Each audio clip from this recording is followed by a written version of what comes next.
And for the record, Paano natin pag-uusapan yung ibang...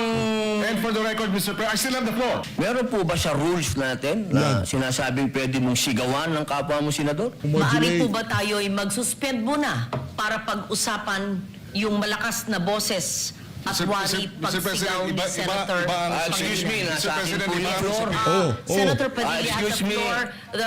The chair is answering the question of Senator Padilla. Session is suspended. Ulo niyan. Ito, ano? Nigaw-nigaw ka eh. Anong kamay-kamay? Akala ho siguro nitong si Kiko Pangilinan, hindi ho siya papatulan nitong si Senator Robin Padilla.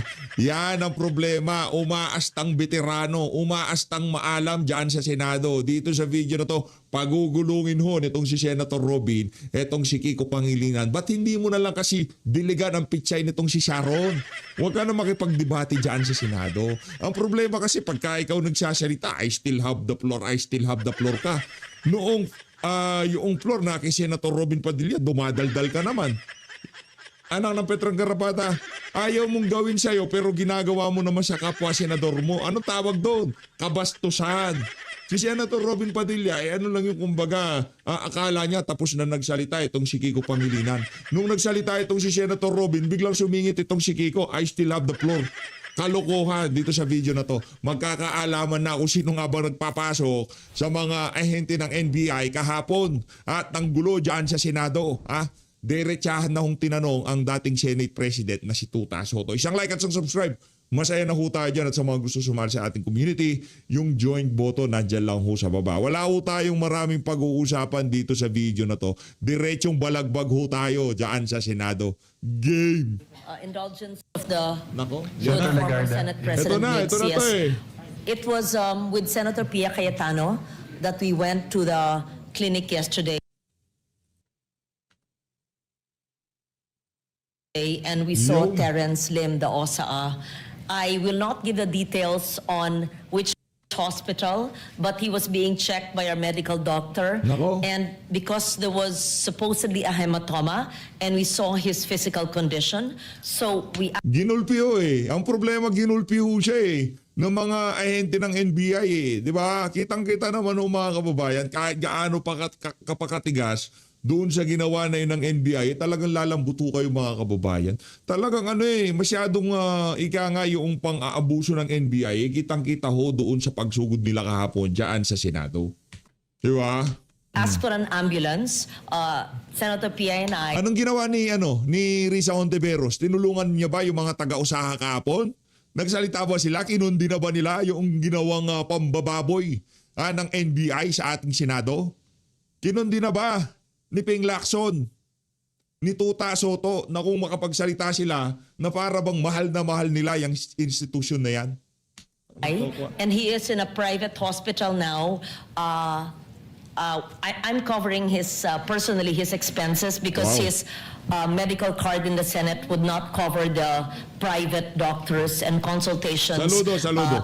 the CT scan and all that, and because there is a supposed hematoma, and it's not just. I thought there was just going to be a checkup, but there was a need for a minimum of 3 days stay to check his condition because it's not as simple as that could have been dealt with in a medical clinic. All I can say was we were shocked. Senator Pia would probably be able to explain this. I could not explain how that actually could happen at the gates of the Senate. It's something you see in the movies. It's shocking. When Senator Subidi said baka makipagsuntukan siya, I don't think you meant that literally. You meant it figuratively to show your outrage, to show, yes, no, I would like to, because we're not supposed, dapat hindi nagsusuntukan dito, di ba?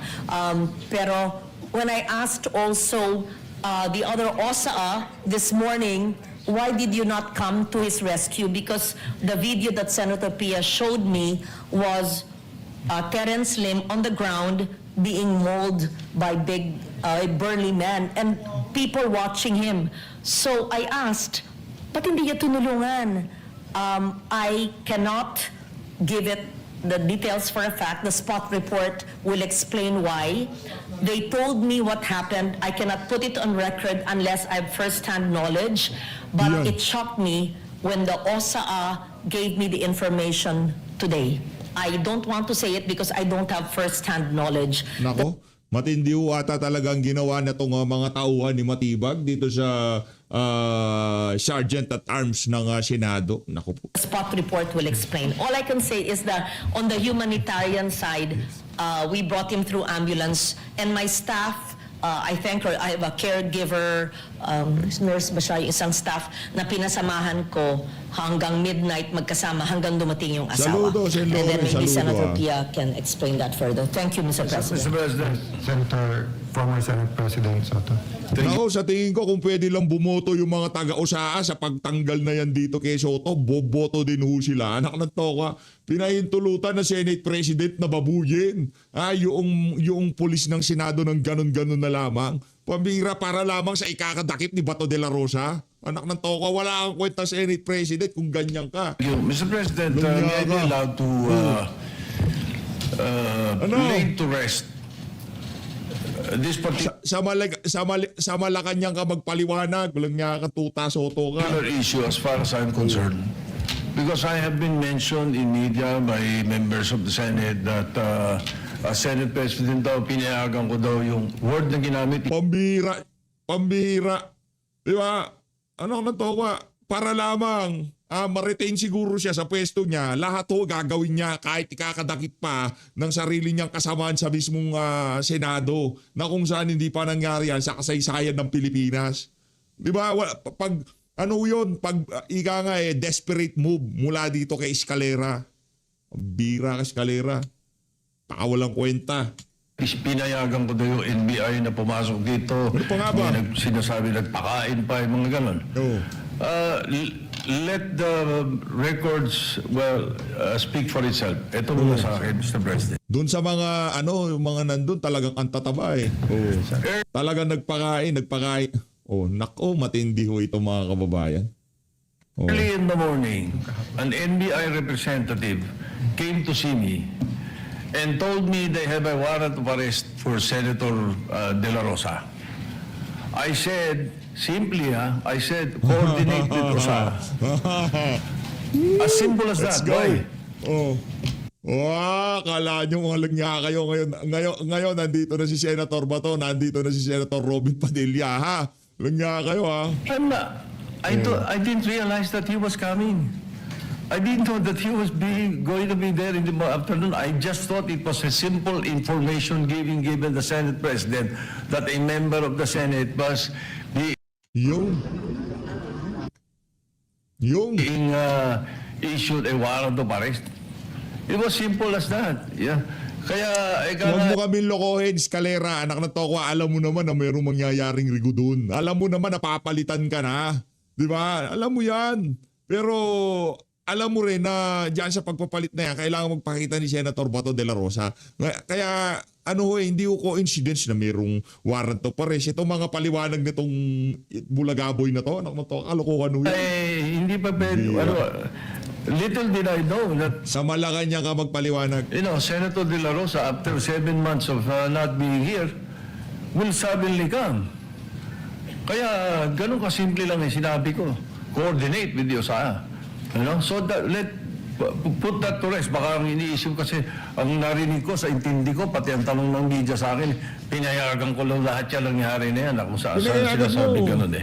Pinayagan mo kasi alam mo, merong kuplat, merong leadership change, merong tangkang pagpapatalsik sa'yo. Kaya lahat ng pwedeng pagpigil, pananakot kay Senator Bato para hindi magpakita at pagpunta ng mga ahente ng NBI dyan, sino ba naman anak ng toka? Alam nga, papasok sila dyan na walang kinalaman ng kaalam-alam ng Senate President. If I had known that he was coming, if you informed me that he was coming, I would have had a different perspective.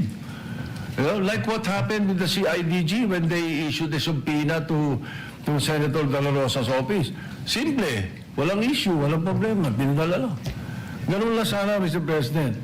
I would not be remiss of anything. And definitely I will not be guilty of obstruction of justice. Like for example, in the case of Senator Villares, I was majority leader. And when he found he was holed up in his office for I think about 1, 2 days, 3 days. But when he was issued and he was showed the warrant of arrest, sumama siya. Binasahan siya ron mismo sa opisina niya. In the case of Senator De Lima, when the warrant of arrest came and she was here, ang pinakiusap lang niya, doon sa bahay siya arestuhin para kumahanda siya ng damit at makapagpaalam. Ganun lang eh. Dito naman sa Senate, alam naman natin yan. Oh, by the way, when I said coordinate with this OSAA, they know the rules. Yung pa ang binanggit ko. The exact wording ko yun, Mr. President. For the record, so that we can put this to rest already. Makapagtrabaho na tayo, kasasala pupunta usapan. Yeah, for clarity, San? Pinapasok mo ng gulo ang NBI. Anak ng toka. Yun ang problema. Ng gulo ang NBI sa loob mismo ng Senado. former Senate President, one, I asking for a report, but I remember Senator De Lima stayed in her room for a few days before that. No, so the way that they're saying that surrendered right away is she was allowed to exhaust the remedy. Now, as Senator Pia, Senator Lawrence, Senator Amy, and Mark Villar were in the room with me. It was the NBI director who said, pinayagan kami ni Senator Soto, alam niya na-arestuhin namin. Kami ba iikot sa loob at mapapasok ba namin lahat ng tao? So I corrected him. I said, kung pinayagan man kayo, there may witness, just Senate President. So, Huwag kang masyadong defensive, ha? Huwag kang masyadong defensive, eskalera. Pinayagan mo, tapos ang sinabi usapan. ko sa kanila, assuming pinayagan kayo ni Senator Soto, hindi naman siguro siya pumayag makipaghabulan kayo, di ba? So, yun ang sinabi. And sabi namin, ang sagot nga niya, sir, nakita niyo nung umabot na sa loob ng session hall, hindi na namin hinabol.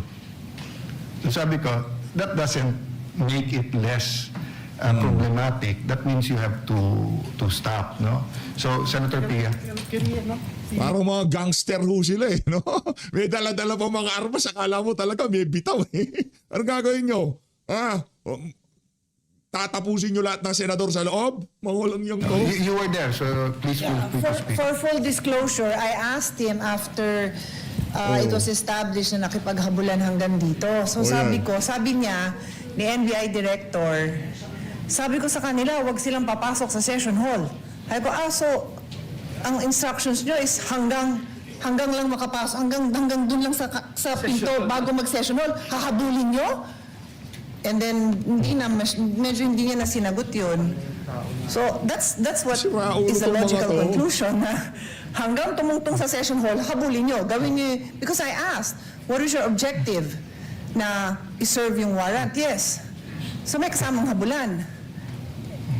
And basically, the answer seems to be yes. And he did say yes, but And Major wasn't General no. Samonte said that at 2 p.m. the warrant of arrest was shown to former Senate President in the presence of undersigned, but copies were not allowed to be distributed.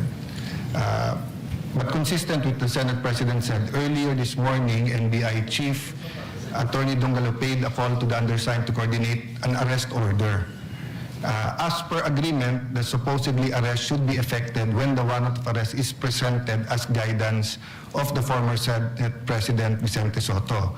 On or about 2 p.m., the warrant of arrest was shown to the former Senate President, the President undersigned, but copies were not allowed. So in the report kasi po sir ni Sergeant at Arms, the arrest was coordinated, not just the arrest warrant. That's why maybe the media, this was submitted during the session. Yes, but I clarified that I do not believe that the actual manner. So there are two issues, no? Was it coordinated, which they're saying that they're disputing that. Secondly, the manner in which they carried out the order. Senator... Mr. President, just to put on record, the parliamentary status is that Senator Padilla made a manifestation and he is about to be interpellated by Senator Marcoleta. And so we thank the gentleman for allowing our colleagues to interject. But before we say something, Mr. President, I just wanted to add to what our colleagues mentioned dahil yung mga osaan natin na nagpapakamatay for the Senate institution, Mr. President, pakita natin sa kanila, Mr. President, that we are all out in defending them. Sampal.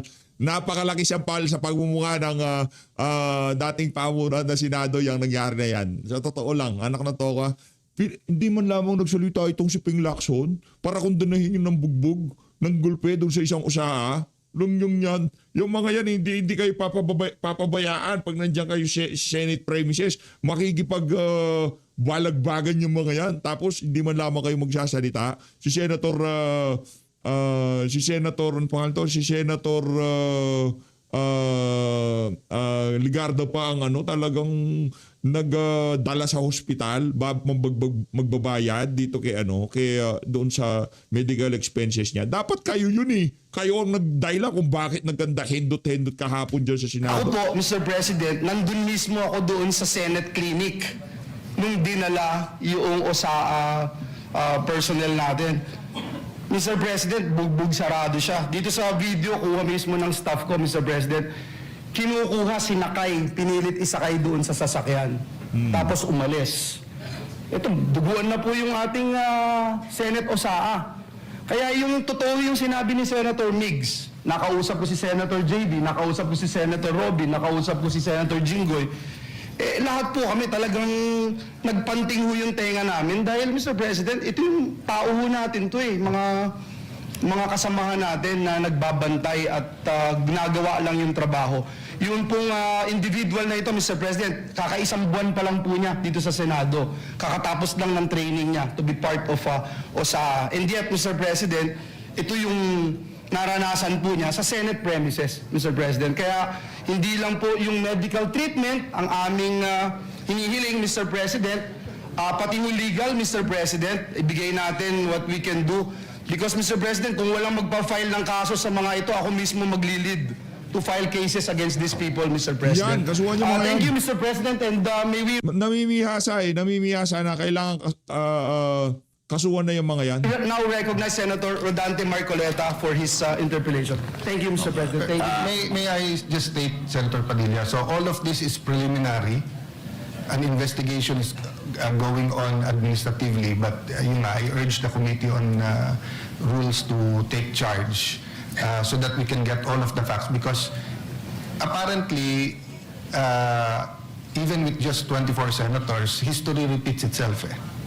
I mean, there's been several senators arrested, attempted to be done here. And that's historical. Even during the first parliament, ginagawa ng mga reyna yan, hinaharas minsan, or minsan legitimate. So anyway, thank you for bringing it up, and you have the floor, Senator Padilla. Yan, Senator Padilla. Ginoong Pangulo, gusto ko naman pong ibalita sa ating mga kasama na naging maganda po ang responde ng Commission on Human Rights, sapagkat kaninang umaga po nakipagpulong sila sa atin at nakipagpulong po sila sa USAA at kay Senator Bato de la Rosa patungkol po sa nangyari na karahasan at pang-aabuso sa karapatang pantao ng ating mga kasama dito sa Senado.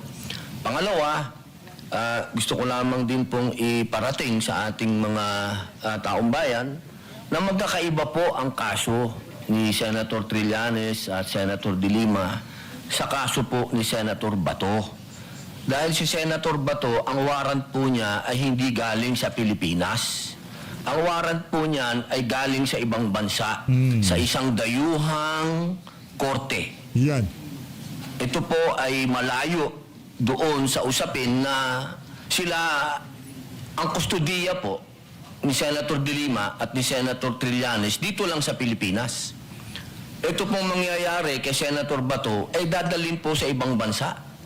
Medyo yun po pag-isipan nating mabuti. Dapat bang mangyari muli ang nangyari kay dating Pangulong Rodrigo Roa Duterte? Dapat bang mangyari pa yan muli sa isang Pilipino? Yun lamang po, sana alam natin ang pagkakaiba ng warrant galing sa Pilipinas at warrant sa isang korte lang ng ibang bansa. Yun po, maraming salamat po. Point of order, Mr. President. Point of order, Mr. We were going to recognize Senator Marcoleta, but this is a point of order, Yes. so we recognize Senator Yes, Mr. Pangilinan. President, my understanding is this matter was already referred to the Committee on Rules. And any on all such manifestations should have been referred to the Committee on Rules. Senator Pangilinan, Senator Lacson gave several privileged speech, even if the matter was already referred to the committee report. I So, understand, Mr. as a matter of tradition, I understand, Mr. we President. allow that. Ginoong Pangulo, pinilabas yung warrant of arrest kagabi lang, tapos na tayo dito. I Yes, that's why understand. this, Na sinabi po na yung warrant of arrest ay tunay. I understand, Mr. President, and therefore I'm appealing that perhaps this matter should be tackled in the committee rather than in this in plenary so that we can address other concerns, Mr. President. And for the record, Paano natin pag-uusapan yung ibang... and for the record, Mr. President, I still have the floor. Uy, nako. Mag-aangas ka na ganyan tapos di mo naman pala kaya ituloy-tuloy. Wag mo ito. Wag ka na mag-angas. Wag ka man namumulot. Nambubulyaw ka eh. And for the record, Mr. President. Wag ka mamulyaw. Akala mo siguro. Gusto kong tanongin itong si Senator Robin eh. Kasi... Wag na. We voted against resolution number 44. So to say that we have this resolution, yes, but there are senators who voted against it. And therefore, it is not necessarily our agreement with the points being raised by the good senator from Camarines Norte. For the record, Senator Padilla did mention a while ago that he doesn't take it against and he acknowledges that some senators voted against it, and it's on the record. Having said that, the appeal is noted, but I just like to mention that we usually give each other leeway depending on the importance of the matter, and the threat to Senator Bato is live.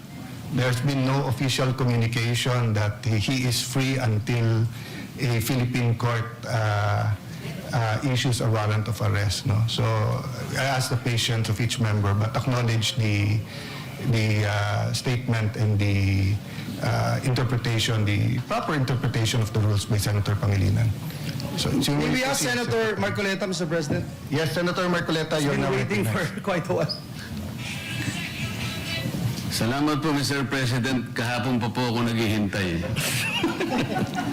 Ang dami na po kasing nagsalita. Sana po kung sino naman yung nauna na nagsabi, pakiunan niyo naman po.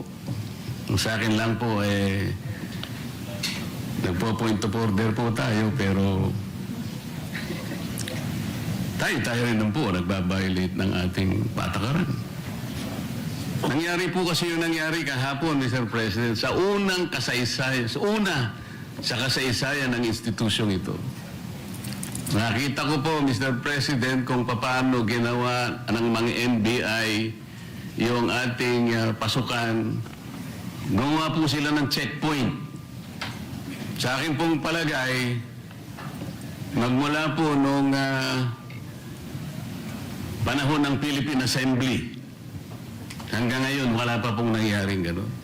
Dahil po sa respeto sa tatlong dakilang nagkakahating bahagi ng ating pamahalaan, ang executive, legislative, at saka yung judiciary. Ngayon lamang po nagkaroon ng ganitong insidente. Kung paano niyurakan ang dangal ng institusyon na tayo pa po ang naririto. Pinahintulutan kasi ng pamunuan, hindi mangyayari yan eh. Dapat sabihin, teka lang, may warat, anong plano nyo yan? Yun ang tanong eh, anong plano nyo? I-implement nyo dito, ba hindi naman pwede yan, mayayari tayo dyan. Di ba? Alam ko, gusto kong manatiling bilang Senate President, pero pagka yan nausapan, malaki na pananagutan natin dyan. Di ba pwedeng gawin ni Tuta, pero pinahintulutan ni Tuta. Yun ang problema.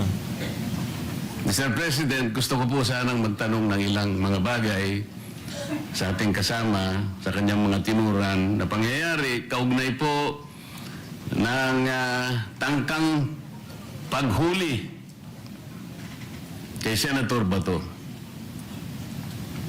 Ginoong Pangulo, mas maganda pong makatanggap tayo ng mga katanungan sa ating kasamang kahapon pa nag-aantay. Yes. Salamat po, Mr. President. Please proceed unless you want to postpone that till tomorrow. Mr. President, Your Honor, kanina po ay marami rin pong gustong magtanong sa akin ng mga miyembro ng press. Bagamat tinangka ko po na wag mo nang umarap sa kanila dahil minsan po, imbes na makapag-clarify ka, lalo pong dumadami po ang mga issues. Kaya ako na pong nagpilit na parang iniiwasan ko na po. Kaya lang, hindi mo po maiwasan. Sa dami po nila, talaga nga habulin ka po eh.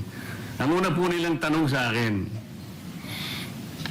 Sir, ipa-aresto niyo po ba si Senator Bato? So, sagot ko po, Mr. President, tanong din. Ikaw, kayo, gusto niyo ipa-aresto? Nako. Ang sagot sa akin, hindi po kayong tinatanong namin kasi kayo po ang nandito eh. Hindi, tinatanong ko rin kita, kahit si Pilipino ka. Yan. Gusto mo bang makita ang isang senador na ibinoto ng sambayanang Pilipino? Aarestin sa loob mismo ng Senado? Hindi po. Okay, kung ikaw hindi, di lalo na ako. Kayo po ba'y na-interview rin ng gano'n? Opo, Sir President? nakakagulat po sapagkat ako po din mismo, mahal na kasama at idolo namin, Senator Marcoleta. Nagtataka Sinasabi din po ko eh. ako sapagkat marami po sa mga tanong sa ating ibinabato. Parang tayo pa ay may kasalanan sa pagbibigay natin ng masasabing lugar sa ating kasama dito sa Senado. Samantalang meron naman po tayong adopted resolution number 44. Ako po yung nagtataka talaga bakit ang mga tanong ay para bang tayo ay harboring kagad ng kriminal. Ginoong Pangulo, Your Honor, yung nangyari po kahapon, mas naniniwala po ako sa dating Pangulo natin, Senator Soto, sa kanyang sinabi. Nung tinanong ko po siya kahapon, habang nagmerienda po tayo, nung tayo nakasuspindi pa, sabi ko, Mr. SP, nung pinuntahan ka ba ng NBI, pinakita sa'yo yung warrant of arrest? Nakita mo ba? Hindi, sabi niya. Ako po naniniwala na talagang hindi nila ipinakita yung warrant of arrest sa ating dating Pangulo ng Senado. Ang ating pong membro ng press, Mr. President, mahilig lang silang tanong ng tanong eh. Pero yung basic yun ang ayaw nilang tanungin eh. Halimbawa si Trillanes, winawagay-way niya, ito ay kayong warrant of... Ayaw man lang... Bakit hindi nila suriin? Pwede po bang makakuha ng kopya niyan? Kasi po kahapon, Sir President, Your Honor, nung makausap natin ng NBI Director, pwede mo ba kaming bigyan ng kopya ng warrant of arrest? Pwede mo rin ba kaming bigyan ng communication between the ICC and the Interpol? Sapagkat ang Interpol, ang karaniwang ginagamit po nila para i-execute yung warrant ng kanilang in-issue. Yan namang Interpol, gagamitin po niya yung counterpart dito sa ating bansa, ito po yung PCTC. So sabi ko, bigyan mo rin kami ng communication mula sa Interpol papunta sa PCTC. At mula sa PCTC, meron silang sulat din sa inyo at kayo nga ang dineputize para i-serve yung warrant of arrest kay Senator Bato. Maliwanag po yung sagot niya, Mr. President, Your Honor. Opo. Gusto ko po sanang itanong, Mr. President, kung nag-comply na yung NBI Director na yung ating hinihingi ng mga communications para mapagtibay natin kung talagang meron ngang in-issue, kung totoo nga po na merong warrant of arrest at hindi lang ginawa sa Claro M. Recto, para po lahat ay guided. Yes. Naibigay na po ba? So number one, Senator Marcoleta, I apologize to you. You were present and in fact, you made very good points to the NBI Director. Number two, tama po kayo. he promised to officially communicate the warrant, and I told him he is welcome to serve the warrant. The issue is the actual arrest. So I asked my staff as to my office, wala. To our secretariat, may na-receive ba tayo from the NBI? Wala pa. So, Yeah, wala pa. Mr. President, Your Honor, doon lamang po sa simpleng requirement natin, dahil nung gabing yun, ang sabi niya, hindi lang niya dala, nasa sasakyan niya. So, hindi na natin siya pinilit, dahil yung sasakyan niya nasa labas. Pero, Mr. President, Your Honor, alas 5 na po eh. Yung po bang mga requirements na yun, simpleng-simple po para matukoy lang natin kung talagang merong warrant of arrest. Bakit hindi po hanggang ngayon ay naibibigay ng NBI na sila pala, allegedly, ang dineputize ng kung sino-sino na iserve ang warrant of arrest sa ating kasama? Bakit po? O baka nga po wala eh. Ito yung pinaka-problema. Ang dami pong kumakalat na issue sa labas, tinatago raw natin, meron pa pong nagsabi kung sino-sino na yung pagkup-kup daw po natin, yung ginamit natin, yung inadapt nating resolution number 44, sabi ni Trillanes, obstruction of justice. Yan po yung mga pinagsasasabi nila. Your Honor, alam niyo po ba yung statement ng Permanent Mission of the Republic of the Philippines sa United Nations noong 79th session of the UN General Assembly? Ba, napakaganda po yan. Mas maganda po, basahin niyo po sa amin. Kasi hindi mo pa alam, di ba? Opo. Salamat po, Mr. President. Ito po kasi may kaugnayan sa Bola po eh. pinag-uusapan natin eh. Ito pong 79th session of the UN General Assembly ay may kinalaman po sa pagde-define ng scope and application of the principle of universal jurisdiction. Ito po yung naganap, Mr. President, on October 16, 2024. Kasi po, bilang tayo po ay permanent member ng United Nations, tinanong po nila yung ating posisyon. Paano ang pagkakaintindi mo sa principle kanya and application of universal jurisdiction? Ang sabi po ng Pilipinas, Mr. President, Your Honor, kami po sabi niya the general rule is that jurisdiction is territorial.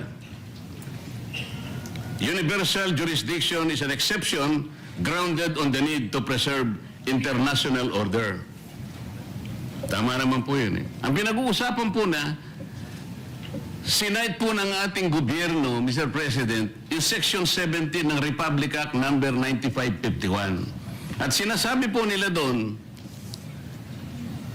sabi po ng ating permanent mission, Section 17 of RA number 9851 specifically provides for the Philippine jurisdiction over persons, whether military or civilian, suspected or accused of a crime defined and penalized under Republic Act 1951, regardless where the crime is committed. Sa mga tweet, tayo na po ang nagsabi sa United Nations na tayo po yung merong jurisdiction. At sinama pa nga po yung Section 18 na kung saan ang Regional Trial Court po ang merong jurisdiction. Primary and exclusive jurisdiction. Kanina po, Mr. President, Your Honor, binanggit po ninyo, yung warrant of arrest kasi kanya galing sa korteng hindi sa domestic nanggaling. Nanggaling naman talaga raw sa ICC. Ipagpalagay na po natin, Mr. President, na totoo nga at hindi peke yung warrant of arrest. Kunwari valid. Ang sinasabi po ng ating batas, Mr. President, isasagawa mo lang ito sang-ayon or in accordance with the extradition laws and treaties obtaining in this country. Mr. President, wala po tayong extradition treaty sa ICC. For the simple reason that ICC is not a country. Wala rin po tayong treaty sapagkat nag-withdraw na po natin. Nag-withdraw na po tayo Yan. sa ICC. O paano niya po i-apply yung kanilang warrant of arrest? Ang jurisdiction po ay atin na. Mr. President, Your Honor, on May 10, 2026, ang ating kasama, Senator Bato, was served a subpoena by the CIDG for the alleged crime of EJK. Ano po ibig sabihin nun, Mr. President? Yung pag-serve po ng subpoena, na-operationalize na po, active na po yung kaso, kahit nasa investigative and prosecutorial stage pa lang, ibig sabihin, our National Prosecution Service is already actively on the case. Paano po papasok ang ICC? The core function of the ICC, Mr. President, is under the principle of complementarity. Ibig sabihin, kung meron pong local court na gumagawa na po ng kanilang tungkulin, wala na pong pakialam ang ICC. Ang nangyari po, aktibo na pong pinupurso ang kaso, allegedly, EJK sa ating kasamahan. Papasok pa uli ang ICC. Sarili po ba nilang prinsipyo ay kanilang babaliwalain? Papayag ka ba doon, Mr. President, Your Honor? Ay, hindi po tayo dapat pumayag at katunayan nga po, katulad po ng sinasabi ng ating ibang kasama na ito daw ating pinag-uusapan ay wala daw itong kwenta. Napaka-imposible po nun. Sapagkat itong ating pinag-uusapan, katulad po ng sinasabi ninyo, ay soberenya ito ng Pilipinas. Kung sa paniwala po nila, ay hindi. Pero sa paniwala po natin, sayang yung bandila na yan kung tayo po ay magpapasakop sa isang korte lamang na hindi naman isang bansa at uutusan tayo na isuko ang isang senador sa kanila. Salamat po sa inyong sagot, Mr. President, Your Honor. At nung tinangka po nila na mag-serve daw ng di umano ay warrant of arrest, Mr. President, bakit po ang nagsisilbing process server ay si Antonio Trillanes? Yan. Sheriff po siya ngayon yata ng ICC. Meron po ba kayong impormasyon? Lakas mga orat ni Senator Robin. Na si Poy naglilingkod na sa ICC o sa Interpol, Mr. President, Your Honor? Siguro po, action speaks louder. May dala po siyang warrant, so sheriff. Kung totoo na meron siyang dalang warrant. Yun po. Opo, pag napatunayan po na yun ay warrant of arrest, sheriff na po siya. Kailangan pong malaman natin kung siya'y process server, sheriff, o deputized officer ng ICC o ng Interpol. At kailangan tawagin din po natin, Mr. President, ang representasyon ng Philippine Center for Transnational Crimes sapagkat sila po yung counterpart ng Interpol.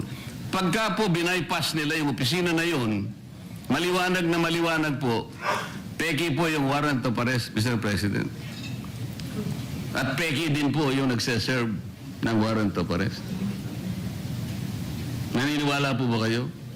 Hanggat hindi po natin nakikita ang kopya na yan, lumalabas po na peki yan. Mr. President, Your Honor, alam niyo po ba yung bilateral immunity agreement sa pagitan ng United States of America at ng ating bansa? Alam ko po yan, nasa Quran po yan. Nasaan po? Nasa Quran po. Ang binabanggit ko po ay ang nasa paragraph 2 ng bilateral immunity agreement. Kaya ko po sinabi nga sa Quran dahil ang sabi po sa Quran, kapag yung bagay na hindi mo alam, itanong mo sa nakakaalam. Pakisabi po. Opo. Hindi po, tinatanong ko lang naman po kung alam ninyo kasi kung alam na ninyo, hindi na po ako magtatanong. Di po, kayo, ipaalam nyo na po sa amin. Ayan. Mr. President, ito pong sinasabi kong ito, may kinalaman na naman po kasi. Malaking kinalaman sa ating pinag-uusapan ngayon. Dito po kasi sa paragraph 2 nitong bilateral immunity agreement na ito na ginawa noong May 13, 2003, minsan po itawagin ito na non-surrender agreement.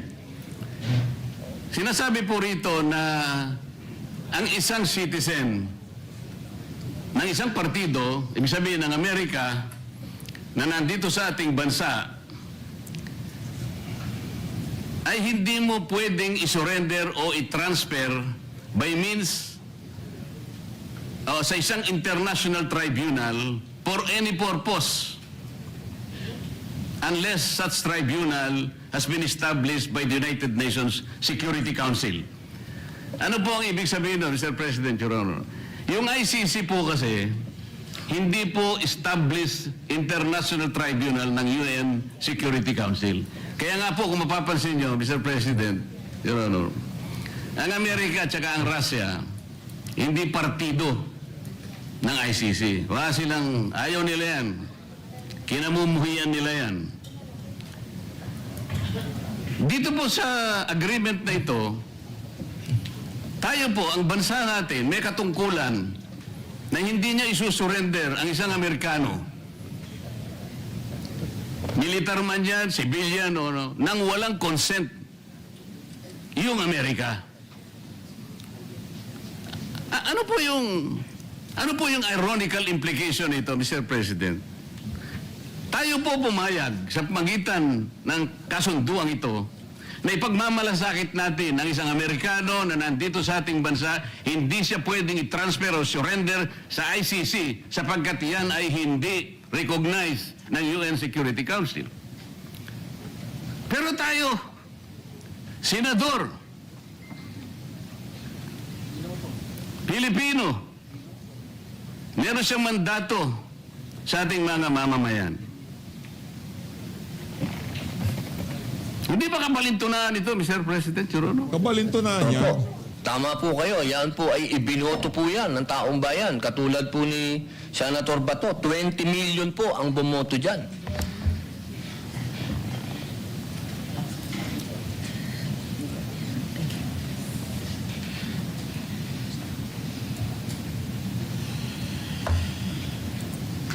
Kaya ko lang lang po tinatanong, Sir President, hindi ko po lubos na maisip, tayo pala kaya nating ipagtanggol ang hindi isang Pilipino, kahit hindi Pilipino, dahil lamang nakipagkasunduan tayo. Pero sarili nating kapwa Pilipino, may mandato sapagkat nagsisilbing senador ng ating bansa. Hindi natin kayang ipagtanggol. Ito po yung irony na napakahirap siguro natanggapin ng bawat isang Pilipino. Tama po kayo eh. Ang warrant of arrest po ay galing sa ICC. Ang kaso po ni Senator Trillanes ay iba sapagkat ang nag-issue ng warrant of arrest ay sarili nating korte na kailangan igalang. Ganon din po ang warrant of arrest na inisyo kay dating Senador Laila de Lima. Pero ito'y natatangi po eh. Kung totoo po na yun, ay talagang totoong warrant of arrest. At yun ay nakabase sa saligan mismo ng Rome Statute. Bakit hindi muna nila unang basahin, Mr. President, yung Article 59 ng Rome Statute, na kung saan sinasabi ron, yung aarestuhin mong tao, kailangan madaliin mong ilagak sa isang competent judicial authority ng custodial state. Ano ang custodial state? Yung ating bansa. Bakit po kailangan yon? Maski ang ICC, kinikilala niya yun. Dahil meron pong mga prosesong dapat na mapagtibay. Una, kailangan malaman natin kung yung warrant of arrest aplikable doon sa tao na yun. Dito lang, sa pinag-uusapan natin, hindi aplikable kay Senator Bato. So meron siyang recourse para questionin yung warrant of arrest. Kaya importante na ilagak mo siya sa isang competent judicial authority. Ang isa pang kinakailangan mo maisaalang-alang doon, Mr. President, Your Honor, ay kailangan yung proseso ay naigalang lahat. At lalong-lalo na yung kanyang karapatan ay talagang nasino. Yun po yung inihingi nun eh. At ang isa pa po, meron siyang karapatan na magpetisyon kung sakaling yung custodial state na yon ay i-detain yung naaresto, na magpetisyon ng immediate release or provisional release. Lahat ng ito ay hindi magagawa, Mr. President, Your Honor, kung kikilalanin natin yung warrant of arrest na valid sa ating jurisdiction. Meron po siyang katapat na batas eh. Meron tayong local na batas, RA 9851, na humahatol at nagbibigay parusa sa mga ganun ding mga kasalanan na siya din naman ang nililitis ng ICC. So sa prinsipyo po ng complementarity, Mr. President, maliwanag na maliwanag po na nasa jurisdiction na po ng ating lokal na mga hukuman ang pag-aasunto kung meron ng basihan sa ating kasama. Hindi na dapat kilalanin yung ICC sapagkat ang batayan lang nila ay yung tinatawag na principle of complementarity. Malinaw po na nangunguna po, may primary po jurisdiction ang ating lokal na korte. Exclusive and primary jurisdiction, yun po importante. Ngayon, yung pong mga nagkukunwa na process server, nagkukunwa na sheriff, nagkukunwa kung ano man sila ng ICC, kung bayaran sila o hindi, dapat po tingnan muna nila lahat yung mga bagay na pinag-uusapan natin. Bago nila puntahan ang isang institusyon katulad nito, nahahabulin pa yung isa sa atin. Yung pangyayari po kahapon, uulitin po natin, Mr. President, kailanman po ay hindi nangyari sa kasaysayan ng institusyong ito. Tinanong ko pa nga po kahapon sa ating director ng NBI dahil pinipilit niya. Kaya po nung papunta na, kung makakapasok po si Senator Bato sa session hall, ay wag nyo na siyang tutugisin. Para bang ang parte lamang ng Senado, Mr. President, ay itong session hall. So nung tinanong ko, bakit po yung parking area namin na kung saan nagsimula ang habulan, at saka yung mga hagdanan ay hindi ba parte ng institusyong ito? Sir, sabi niya, hindi naman po kami magiging ganito kung hindi po kami nakipag-coordinate. Hindi po ako naniniwalang nakipag-coordinate sila ng totohanan. Yan. Mr. President, mas naniniwala po ako sa ating former President na hindi niya papayagan kung alam lamang niya ang kanilang balak na pagdakip at pamamaraan ng pag-iinsulto sa bulwagang ito, Mr. President. Maraming salamat po, Your Honor.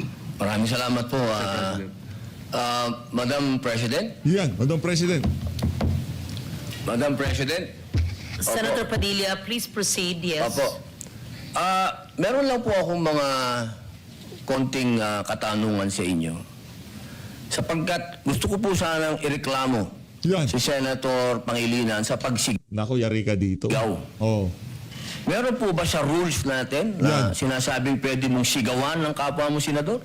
Naku, ito ang problema kay Kiko Pangilinan eh. Baka ganito sa bahay nila to, pagka nagagalit siya kay Sharon Cuneta, sinisigawan niya, no? Akalungkot. Naninigaw, kapwa senador. Ano ba yan?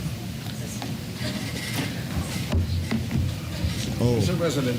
Narinig ko yung malakas na boses Nako, narinig pa. Senator Kiko Pangilinan.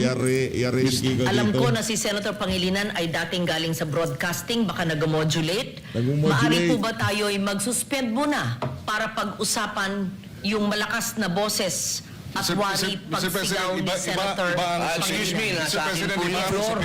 Senator Padilla has excuse the me. floor. The chair is answering the question of Senator Padilla. Session is suspended. Bastos, di ba? Kanina, kasi nasa kanya daw ang floor. Ngayon yung floor na kay Senator Robin Padilla, kinukuha naman niya. Ganyan ho si Kiko Pangilinan. Ngayon ho mga kababayan, ito sinasabi ko kay Kiko. Huwag kang gagawa ng kalokohan na hindi mo kayang panindigan. Pagkatapos mong nanigaw-nigaw, ngayon magpapasorry ka, mukha kasi Raulo niyan. Ito, manigaw-nigaw ka anong kamay-kamay? Hindi plastic si Senator Robin Padilla. Pagkagalit yan, galit. Sinasabi ko, walang plastikan, Brad. Pagkagalit, walang kamay. Anong kamay-kamay?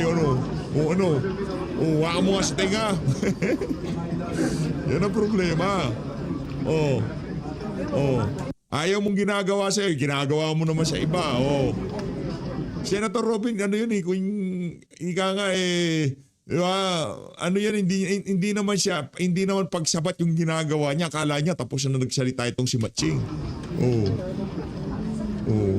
Wala. Markado ka na, Brad. Markado ka na.